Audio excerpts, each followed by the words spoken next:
Hello दोस्तों, आपका स्वागत है हमारे चैनल जीके मास्टर में। और इस समय की सबसे बड़ी अपडेट है बिहार के 1,90,000 शिक्षकों के स्थानांतरण और पदस्थापन के लिए अभी शिक्षा विभाग के द्वारा बड़ा ऑफिशियल नोटिस जारी किया गया है।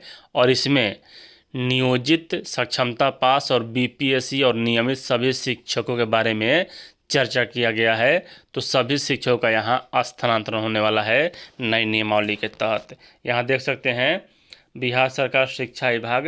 इससे पहले अगर चैनल पर नए तो चैनल को सब्सक्राइब शेयर और लाइक कीजिएगा। प्रेषक योगेंद्र सिंह, निदेशक माध्यमिक शिक्षा सेवा में सभी जिला शिक्षा पदाधिकारी बिहार 5/2/2025। पूरा वीडियो देखिएगा क्योंकि यह वीडियो स्थानांतरण से संबंधित ही है। विषय क्या है तो राज्यकृत प्रोजेक्ट उत्क्रमिक नव स्थापित उच्च माध्यमिक विद्यालयों में माध्यमिक कक्षा 9 से 10 एवं उच्च माध्यमिक 11 से 12 शिक्षकों की संख्या के मानक निर्धारण के संबंध में। यानी कि यहाँ कहा जा रहा है कि अब सभी विषय का शिक्षक सभी विद्यालय में रहना चाहिए। ऐसा नहीं है कि किसी एक विषय का शिक्षक कि एक से अधिक हो जाए स्कूल में, तो इस प्रकार का नहीं होना चाहिए। कहा जा रहा है कि महाशय, उपयुक्त विषय के संबंध में कहना है कि राज्यकृत प्रोजेक्ट उत्क्रमिक नव स्थापित उच्च माध्यमिक विद्यालयों में वर्ष 2006 से स्थानीय निकायों द्वारा एवं वर्ष 2023 से बिहार राज्य विद्यालय अध्यापक नियुक्ति, स्थानांतरण, अनुशासनिक कार्रवाई एवं शर्त नियमावली 2023 समय समय पर यथा संशोधित के तहत बिहार लोक सेवा आयोग के से अनुशंसा प्राप्त अभ्यर्थियों का नियुक्ति किया जा रहा है। यानी कि यहाँ 2 प्रकार के शिक्षक के बारे में दिया गया है, लेकिन अब सक्षमता पास हो चुके हैं तो वह भी कि विशिष्ट शिक्षक हो चुके हैं। और यहाँ कहा जा रहा है कि बिहार लोक सेवा आयोग कतिपय जिलों द्वारा यह परीक्षा की जा रही है कि उक्त कोटि के विद्यालयों में माध्यमिक कक्षा 9 से 10 एवं उच्च माध्यमिक 11 से 12 शिक्षकों का कितना पद रखा जाए। ध्यात हो कि वर्तमान में राज्यकृत प्रोजेक्ट उत्क्रमिक 9 स्थापित उच्च माध्यमिक विद्यालयों में 9 से 10 एवं कक्षा 11 से 12 की पढ़ाई की जा रही है। उन विद्यालयों में मानक के अनुरूप शिक्षकों का पदस्थापन हो।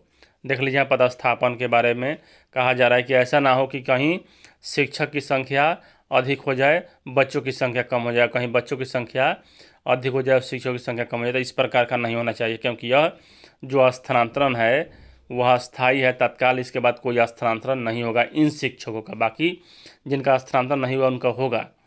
और उन विद्यालयों में मानक के अनुरूप शिक्षक का पदस्थापन हो। विभागीय स्तर पर समीक्षा उपरांत माध्यमिक एवं उच्च माध्यमिक विद्यालय के पदस्थापन हेतु निम्नवत मापदंड निर्धारित किए जाते हैं। और देख लीजिए, यहाँ कहा जा रहा है कि सामाजिक क्रमांक, तो सामाजिक विषय का नाम सामाजिक विज्ञान, कुल विषय की संख्या 1, मानक शिक्षकों की संख्या 1 और विद्यालय की कोटि जहाँ पद आवंटित किए जाएंगे। तो राज्यकृत प्रोजेक्ट उत्क्रमिक 9 स्थापित उच्च माध्यमिक विद्यालय, तो यहाँ सामाजिक विज्ञान का 1, गणित का 1 यानी 1 विद्यालय में, और यहाँ विज्ञान के 1, अंग्रेजी, हिंदी, संस्कृत, उर्दू, बांग्ला, मैथिली, फारसी, अरबी का 8। यहाँ 8 विषय है, लेकिन कम से कम 3 शिक्षक यहाँ होना चाहिए। और यहाँ विशेष शिक्षक की संख्या 9 आवश्यकता अनुसार यहाँ तय किया जाए। अगला यहाँ है संगीत, ललित कला एवं नृत्य 3, और यहाँ 1 होना चाहिए अनिवार्य रूप से। शारीरिक शिक्षक यहाँ 1 और यहाँ 1। उसके बाद कहा जा रहा है कि राज्यकृत प्रोजेक्ट उच्च माध्यमिक विद्यालय में अधिकतम 8 माध्यमिक शिक्षक को, विशेष शिक्षक को छोड़कर, एवं उत्क्रमिक 9 स्थापित उच्च माध्यमिक विद्यालयों में अधिकतम 6 माध्यमिक शिक्षक को, विशेष शिक्षक को छोड़कर का मानक निर्धारण किया जाता है। इसी प्रकार उच्च माध्यमिक विद्यालय में शिक्षकों के पदस्थापन है तो निम्न प्रकार मानक का किया जाएगा। तो क्या है, विज्ञान, भौतिकी, रसायन, गणित, वनस्पति शास्त्र, जंतु विज्ञान। तो यहाँ कुल विषयों की संख्या 5 और मानक शिक्षकों की संख्या यहाँ कम से कम कितना हो सकता है तो 4। जंतु विज्ञान, वनस्पति विज्ञान में से किसी एक पद ही दिए जाएंगे। उसके कला में यहाँ देख सकते हैं भौतिकी, भूगोल, यानी 4 ही यहाँ स्थापित होंगे। कंप्यूटर का 1, उसके बाद यहाँ भाषा का 4 कम से कम, संगीत का 1 और वाणिज्य का यहाँ 2 होना चाहिए। कहा जा रहा है कि राजकीय राजकीकृत प्रोजेक्ट उच्च माध्यमिक विद्यालयों में अधिकतम 16 उच्च माध्यमिक शिक्षकों एवं उत्क्रमिक 9 स्थापित उच्च माध्यमिक विद्यालयों में अधिकतम 14 यहाँ होना चाहिए शिक्षक की संख्या।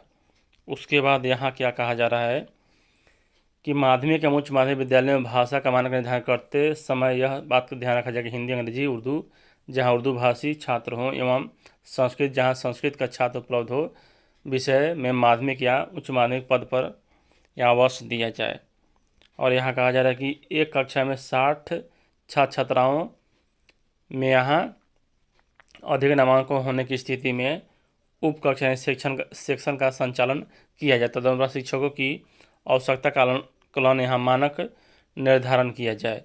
और यहाँ कहा जा रहा है यह सब आप देख सकते हैं कि शिक्षकों के देख लीजिए विषय विसंगति के निर्धारण हेतु उक्त मापदंड के आधार पर यदि किसी विद्यालय में पदस्थापित शिक्षक की स्थानांतरण की कार्रवाई की आवश्यकता हो तो संबंधित शिक्षक का विभाग के स्तर से निर्गत स्थानांतरण नीति के अनुरूप स्थानांतरण की कार्रवाई किया जा सकता है। और यहाँ आप देख सकते हैं कि अतः यहाँ स्थानांतरण की बात भी कहा गया है, तो स्थानांतरण के लिए ही इसे मांगा जा रहा है। अतः निर्देश दिया जाता है कि उपरोक्त के अनुसार इस शिक्षा कोष पोर्टल पर माध्यमिक व उच्च माध्यमिक शिक्षकों का विद्यालयवार स्वीकृत बल एवं आवश्यक शिक्षकों की संख्या से संबंधित आंकड़ों की प्रविष्टि 3 दिन के अंदर कराना सुनिश्चित किया जाए। इससे संबंधित पूर्व से निर्गत सभी मापदंड उस हद तक संशोधित समझा जाए इस पर सक्षम प्राधिकार का अनुमोदन प्राप्त है। और यहाँ देख सकते हैं विशेषभाजन योगेंद्र सिंह।